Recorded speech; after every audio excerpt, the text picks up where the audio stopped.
Good morning, Sam Hougstone here from Bozeman, Montana. In this video I'm going to talk about the difference between uh, giving away what you most want and the difference between that and setting your mind on what you want. The idea that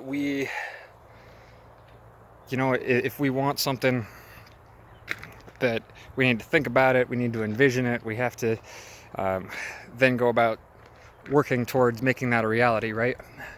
So where does giving away what you want come into play? And this is a principle that's basically the law of sowing and reaping. And I've talked about that before in previous videos, but if you think of a farmer, and out here in Montana, even right down here, you can see we've got a field out there that anyway, we have lots of farms in Montana. Over on this side as well, down here there's so it's very evident to me around here that this idea of farming and sowing and reaping, right? I mean, if a farmer wants a crop of corn, he has to plant seeds of corn. Basically, he purchases that seed and then he has to give it away. He has to give it to the earth. He has to give it. In the Bible, it talks about that man plants and waters, but only God can make it grow, right? And of course, that's the Apostle Paul, and he's talking about spiritual things, but he's using a farming metaphor. And it's the same thing with a farmer, right? He has a field, he plows it up, he purchases seed, he purchases corn seed, right? And then he plants it in the ground. And so he's done the planting, and then if he irrigates, he waters it, or he just depends on the rain. But it's really the principle that and the way that God has designed it that creates that seed grow. And then when he plants it, that seed produces multiple yield, right? One seed produces much more than just one corn. So abundantly more, multiplied more than what he sows, he gets back. But he has to give it to get it back. This works negatively too. The Bible also talks about sowing spiritually as opposed to sowing in the flesh. You know, if everything we do is from, our physical bodies, like if we listen to our physical bodies and we sow, everything we do comes from the desires of the flesh, then we're going to sow calamity. We're going to sow back destruction. We're just going to get back things that are temporary and that will eventually die and fade. But if we sow to the Spirit, if we sow think like righteousness and love, that's what we're going to get back. Think about friends. If you want friends, you have to give away your friendship. You have to give away love in order to get love in return. And if you give away love, you'll get so much more in return. And it works conversely as well. Talk about the flesh. A couple examples in my own life. And I have a business dealing with automobiles, so I'll talk in terms of cars for a minute because it's applicable to my life. And so a negative example of this, because it shows up all over the place, right? When I was in high school, I had my parents' car, and I was at our school at a basketball game, and I was a musician in the pep band. So when the band wasn't playing during when the actual game was going on, I was supposed to stay at the game. That was what I was supposed to do. But instead, I took some friends and we jumped in my parents' car and we went for a drive during the game just to kind of go hang out, get in some trouble, And that night, the roads were icy in small town of Shelby, Montana, where I grew up. And I was an inexperienced driver, and I slid into the back end of another car. I was able to turn a little bit, so it just damaged the front fender. And the person I ran into was another high school kid. He jumped out of his truck and he said, "Oh man, we got to get out of here. I don't have insurance. Like if the cops show up, I'm in deep trouble." And I didn't know what to do. I didn't want to get in trouble either. So we just kind of said, "All right, yeah, let's just get out of here," right? So I drive back to the school and I didn't know what to do. Except I parked the car on a dry pavement area where you couldn't see any tracks in the snow. And then we called the cops and said, "Oh, somebody hit my car in the parking lot." that was the seed that I sowed, right? I sowed this lie, okay? And 15 years later, every single vehicle that I owned from the time that happened, I had somebody run into my vehicle in the parking lot, or wherever it was parked, and drive off. Every single vehicle, okay? So that's an example of reaping what you sow. I sowed a lie saying my car got hit in the parking lot and there's no one responsible for it. And the return on that was every vehicle I owned got hit with no one fessing up to it, until the day that I confessed that to my parents. And I said, you know what, remember a long time ago when I borrowed your car and it got hit in the parking lot? They're like, yeah, we remember that. And I was like, yeah, that was a fabricated story. I totally wrecked the car and then just said that, and I believe that's why all my vehicles have been getting hit. Since then, have not had a single issue. You know, I mean, call it coincidence, but I don't believe in coincidences. I believe, or one way that I guess my mother would always say was that coincidence is God's way of remaining anonymous, right? And on the positive side, again, dealing with automobiles, I have over the years given away a few vehicles to people that needed them. I'm not like I'm some saint, right? It's not like I was buying brand new vehicles for people, but I typically had a vehicle or two that I didn't need, and so over the years I've probably given away 4 or 5 vehicles. And I'm not saying I've gotten like hundreds in return, but I've never been lacking for a vehicle. I've given away vehicles, and every time I've been in need of a vehicle or think I'm about to need a vehicle, another vehicle shows up, and it's not just some get-me-by vehicle. It's usually a vehicle that I actually like and enjoy and meets my purposes. So just an example of a physical sowing a positive seed and getting that back. So yes, what you sow, you will get back. What you give away, you will get back. And it's always what you give away. So if you want love, you give love. If you want huge monetary investments or returns, you have to invest money. You have to put money into something that will return, right? You have to give that away. It works just giving money away to those who need it.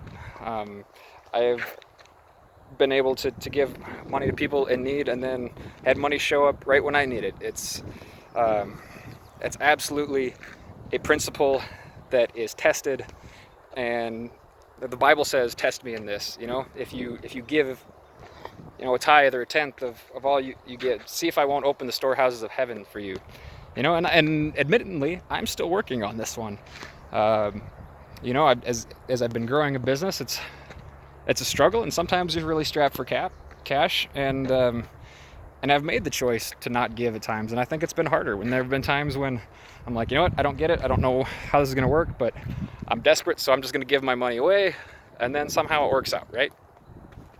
So enough on that. I'm going to move on, because the real question was, what's the difference between that and thinking about, you are what you think about. So it's not an either or, it's a both and. Both are principles that are applicable, and that are I think absolutes in the world. And the idea of what you think about, or what you dwell on. If you've ever known anybody that gets caught up in pornography, right? It's like all they think about all day long is pornographic images and sexual activity. Eventually they become extreme perverts, right? And I bring this up because I've struggled with that in my past as well too, and I know that, where you can't go anywhere without viewing everybody through the lens of what it would be like to see them naked, right? Well, that's not really who you want to be, right? So you need to change what you focus on. When you start, again, the Bible talks about dwelling on whatever is good, whatever is pure, whatever is righteous, whatever is honorable. Dwell on these things. So if you put your mind on things that are good, on love, then that's how you're going to react. That's how you're going to be. And if you want to have something say you want a car. Let's go back to that example. If you want a car, you're going to picture a car, right? Like, there's going to be no motivation to get a car if you don't think about it. If you think about the benefits of it, that's great. And when you go to pick out a car, you're going to think about, what kind of car do I want? So what you think about eventually is what you will manifest, is what you will work towards. To start a business, you don't just walk out the door and be like, okay, I'm in business now. You have to think about it. You have to think about, what does this business look like? Okay, how is that going to operate? How do I see customers coming into my business? How do I see transactions happening? How do I see that the front office looking? How are you going to design your office if you can't picture it in your mind? How are you going to design activities if you can't picture it in your mind? Like, everything that we think about, and it's not going to necessarily perfectly manifest that way, but oftentimes it will. Or it will be very close, or it will lead you to a place where you get new information and then tweak what you think about. But everything that comes into fruition starts with an idea. Think of a light bulb. Somebody had to think like, oh, I bet we could create a light bulb. I bet there's a way to create energy to make light. And once he thought about it, once he pictured that in his mind, that gave him the motivation. And we're talking about Edison, right? And that gave him the motivation to work nonstop and produce 1,000 different ways that it didn't work. But because he dwelt on it, because he pictured that in his mind, he just kept going, because he believed that he could make this a reality.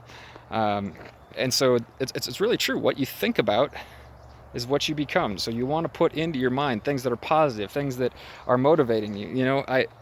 I wouldn't be out here. I'm out for a run today, which is where I'm at. Here's a few miles from my house. I'm about half done. I just stopped in this beautiful place to make this video, and I'm going to run home. But I wouldn't be out running if I hadn't received information that made me believe that I could have a healthy body by exercising, right? So motivational videos, scripture, positive people, mentors, those people are the ones that affect your mind. And then when you get in your mind, how to perform and how to manifest what you want to manifest, then that will help you. One last example for me is music. I enjoy playing music, and I enjoy performing and being in front of people playing music, but because I picture the joy of playing live, that's what drives me to practice. That's what drives me to improve my skills as a musician, not because I love sitting there pounding through scales on my guitar, not because, I love the work of going back to feeling like I don't know what I'm doing, which is really what growing and learning new things does. It makes you feel inadequate because you're kind of starting over on a new skill, and it's more fun just to keep doing what you know what to do well. But knowing the benefit, the payoff, the seeing the vision of performing a certain task or a certain skill or a certain lick or something on stage, and the joy that brings people and the joy that brings me, that motivates me to manifest that by doing the hard work. So not exclusively, not exclusive from one another. It's both and. We need both to dwell and think about what we want to see come to fruition in our life. And then if we want to see that, we also need to give it away. So again, the music example, I think about, I want to be on stage playing music in front of people because it brings me joy, it brings them joy.